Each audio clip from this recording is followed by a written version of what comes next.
उस सुबह सर्दी कुछ ज्यादा ही थी। धूप अभी ठीक से निकली भी नहीं थी, लेकिन विद्या आंगन में मिट्टी का चूल्हा सुलगा चुकी थी। धुएं की हल्की हल्की महक से आंगन भर गया था। पीछे से उसकी माँ किशोरी हैरानी से बोली, अरे विद्या, क्या कर रही हो इतनी ठंड में, वो भी सुबह सुबह चूल्हे पर खाना। विद्या मुस्कुराते हुए बोली, आज सोचा सबके लिए चूल्हे की गर्म खिचड़ी बनाऊं, थोड़ा अलग स्वाद आएगा। किशोरी गर्व से चमक उठी। वाह बेटी, अब तो तू चूल्हे पर भी खाना बनाना सीख गई। जहां भी जाएगी हमारा नाम रोशन करेगी। विद्या बस शर्माकर मुस्कुराई, लेकिन उसके मन में कहीं एक हल्की सी चिंता थी। वह अभी शादी नहीं करना चाहती थी। अभी उसे बहुत कुछ सीखना था, अपने सपने पूरे करने थे। तभी पीछे से किशोर आ गए। क्यों परेशान कर रही हो मेरी बेटी को सुबह सुबह?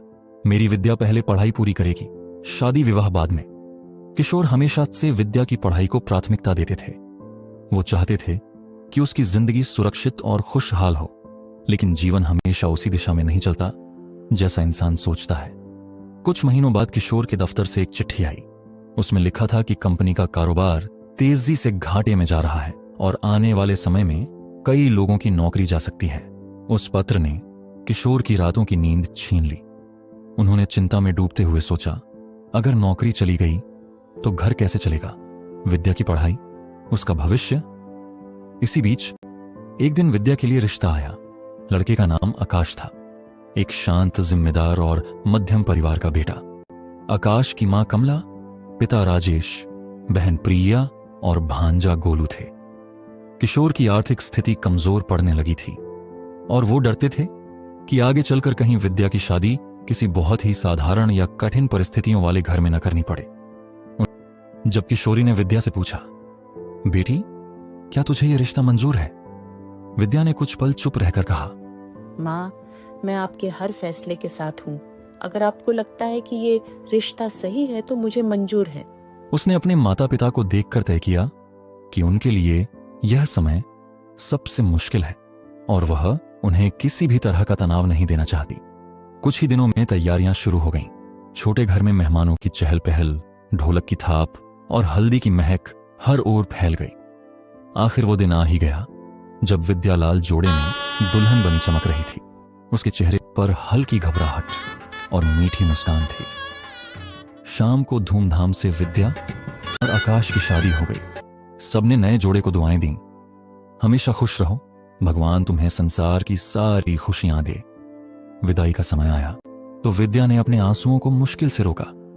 किशोरी ने उसे गले लगाते हुए कहा, खुश रहना बेटी, कोई भी तकलीफ हो हमें बताना। किशोर ने विद्या के सिर पर हाथ रखकर कहा, मेरी शेरनी, तू जहां जाएगी रोशनी फैलाएगी। भावुक होती हुई विद्या गाड़ी में बैठी और अपने नए जीवन की ओर बढ़ चली। कुछ घंटों बाद वह अपने नए घर ससुराल पहुंच गई। दरवाजे पर कमला मुस्कुराकर बोली, आओ बहू विद्या, घर में आपका स्वागत है। राजेश, प्रिया और छोटा गोलू भी उसे देखकर खुश और खुश हो गए। ननद प्रिया ताना मारते हुए बोली, बहू तो बड़ी अमीरों वाली साड़ी पहनकर आई है, पर अब तो ससुराल गरीब है, संभाल पाएगी क्या? उसके स्वर में मिठास से ज्यादा चुभन थी। सास कमला तुरंत डांटते हुए बोली, चुप कर प्रिया, कब भी कुछ भी बोल देती है। पहली बार घर में आई है बहू, शुभ संकेत है। आओ बहू, घर में पधारो। कमला ने विद्या की आरती करना शुरू किया। आरती करते करते उनका हाथ एक पल को फिसला और कलश नीचे गिर गया। आवाज गूंजी, पर कमला मुस्कुराकर बोली, शुभ संकेत है, आओ बहू, घर में पधारो। विद्या ने धीमे कदमों से घर में प्रवेश किया। कमला ने गंभीर पर सीधी आवाज में कहा, आओ बहू विद्या, आज से यह घर तुम्हारा हुआ। अब इस गरीब घर की सारी जिम्मेदारी तुम्हारे कंधों पर है। विद्या ने कुछ क्षण के लिए उनकी ओर देखा। यह स्वागत नहीं बल्कि जिम्मेदारियों की घोषणा जैसी लगी। तभी छोटा गोलू, जो छुट्टियों में नानी के घर आया था, दौड़ता हुआ आया। कमला ने विद्या की ओर देखते हुए कहा, बहू तुम अंदर जाओ, थक गई होगी। वैसे भी कल से तुम्हारी नई जिंदगी शुरू हो जाएगी। विद्या थोड़ा उलझन में अपने कमरे में चली गई। दिमाग में अनेक बातें घूम रही थीं। नया घर, नए लोग और व्यवहार में छिपी जिम्मेदारियां। वह सोचते सोचते सो गई। सुबह के लगभग 5 बजे बाहर गहरी ठंड थी और कोहरा फैला हुआ था। विद्या अभी आधी नींद में थी कि दरवाजा जोर से बजा। विद्या झुंझलाकर उठी और बुदबुदाई। अरे राम, सुबह सुबह कौन आ गया? एक तो भयानक ठंड, ऊपर से ये दरवाजा। जैसे ही दरवाजा खोला, सामने सास कमला खड़ी थीं। कमला ने डांटते हुए कहा, इतनी देर तक सोती हो? यहाँ सब सुबह जल्दी उठते हैं। तैयार हो जाओ, 6 बजे नाश्ता होगा, फिर राजेश और आकाश खेत पर काम करने जाओगे। विद्या ने जल्दी जल्दी नहा धोकर कपड़े बदले और रसोई में जाकर पोहे बनाने लगी। उसके हाथ कांप रहे थे, कहीं गलती न हो जाए, कहीं कोई नाराज न हो जाए। कुछ देर बाद पोहा बन गया। राजेश, कमला, प्रिया और आकाश सबने नाश्ता किया और खेत के लिए निकल गए। घर शांत हो गया। विद्या भी कमरे में आई और थोड़ा आराम करने के लिए लेट गई। आंख लगते ही वह गहरी नींद में चली गई। कुछ समय बाद कमरे का दरवाजा जोर से खुला और ननद प्रिया ऊंचे स्वर में बोली, भाभी उठो जल्दी, अभी तक खाना नहीं बना। विद्या झटके से उठ बैठी। दिल तेजी से धड़क रहा था। पहले ही दिन इतनी डांट, इतने काम और इतने ताने। विद्या जल्दी उठकर रसोई में लगी हुई थी। आज उसे सबके लिए दाल, चावल और सब्जी बनानी थी और फिर खेत पर ले जाने के लिए टिफिन में पैक करना था। चूल्हे से उठती गर्म भाप से उसका चेहरा लाल हो रहा था, फिर भी वह बिना रुके काम करती रही। उसी समय ननद प्रिया रसोई में आई और तेज आवाज में बोली, भाभी जल्दी चलो, हमें खेत भी जाना है। विद्या ने थके स्वर में कहा, पर मैंने तो सुबह से अनाज का दाना भी नहीं खाया। ओहो भाभी चलो, हम सब खेत में ही खाना खाते हैं। विद्या ने गहरी सांस ली, टिफिन उठाया और दोनों बाहर आ गईं। उनके साथ निशु भी था, जो रोज खेत तक साथ जाता था। तीनों बस स्टॉप पहुंचे और बस पकड़कर खेत के लिए निकल पड़े।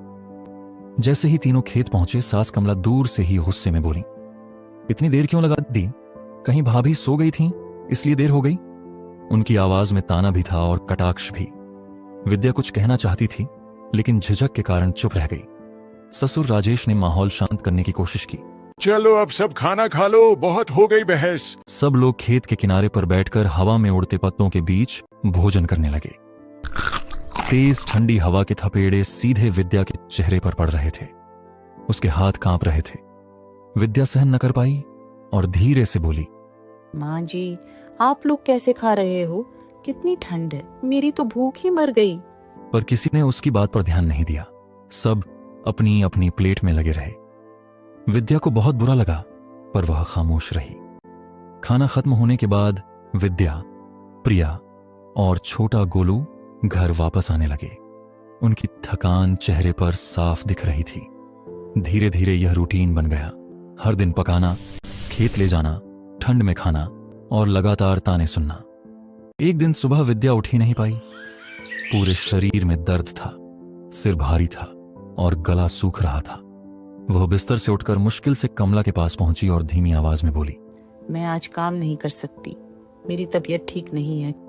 कमला ने भौहें चढ़ाते हुए कहा, अरे आजकल की छुई मुई बहुएं इतने में ही बीमार हो गईं, लो कर लो बात। उनकी आवाज में तंज साफ सुनाई दे रहा था। उसी समय आकाश भी अंदर आया और गुस्से में बोला, बस बहाने बनाती रहो, इससे हम खेत में दिन रात मेहनत करते हैं, इसे क्या खाक आएगी। विद्या रो पड़ी, लेकिन किसी ने उसकी हालत नहीं देखी, न समझी। ससुर राजेश ने बस इतना कहा, चलो आज का हम कुछ देख लेते हैं, देर हो रही है। फिर कमला, राजेश और आकाश तीनों काम पर निकल गए। दरवाजा बंद हुआ और घर में सिर्फ विद्या की धीमी सिसकियों की आवाज रह गई। विद्या समझने लगी थी कि इस घर में उसकी जगह केवल काम और जिम्मेदारी के रूप में है और उसका दर्द बस उसके दिल में कैद रहने वाला है। सर्दियों की ठिठुरती सुबह थी। खेत में काम करने के लिए सबसे पहले पहुंच गए थे सास कमला, ससुर राजेश और बेटा आकाश। हवा इतनी ठंडी थी कि हाथ सुन्न हो रहे थे, लेकिन खेत का काम रुकता कहां है। सब अपनी अपनी जगह लगकर काम करने लगे। दोपहर होते होते सब भूख से बेहाल हो उठे। धूप हल्की हल्की थी, लेकिन ठंडी हवा अब भी लग रही थी। तीनों खेत के बीच में पुराने पेड़ के नीचे बैठ गए। तभी ससुर राजेश बोले, अरे तुम दोनों यहीं रुको, मैं जाकर घर से खाना ले आता हूँ। उन्होंने अपना मफलर कसकर बांधा और बस स्टॉप की तरफ चल पड़े। बस में बैठकर रास्ते भर सोचते रहे, कितना अच्छा होता अगर बहू विद्या साथ होती। रोज तो वही खाना पैक करती है। जब वे घर पहुंचे तो देखा कि रसोई में सिर्फ आधा चावल बना रखा है, न दाल न सब्जी, कुछ नहीं। उन्होंने थोड़ा गुस्से में पुकारा। प्रिया, ये क्या है? सिर्फ चावल? बहू बीमार है तो तुमने उसकी मदद भी नहीं की, शायद इसलिए वो और कमजोर हो गई। ननद प्रिया कुछ कह पाती, इससे पहले ही ससुर गुस्से में चावल का डिब्बा उठाकर निकल गए। बस पकड़ी और खेत की ओर लौट पड़े। बस में बैठते ही ठंडी हवा तेज हो गई। शीशे से छन कर आती हवा शरीर में कांप पैदा कर रही थी। उन्होंने मफलर और कसकर खींचा, पर सर्दी कम नहीं हुई। उसी क्षण उन्हें याद आया, विद्या रोज इसी बस से खाना लेकर आती थी। चाहे मौसम जितना भी खराब हो, उनके दिल में एक चुभन सी हुई। हमने कभी सोचा ही नहीं कि उसे कितना ठंड झेलनी पड़ती होगी। खेत के पास उतरते ही कड़कती हवा ने फिर उनका स्वागत किया। उनके हाथ पैर सुन्न होने लगे।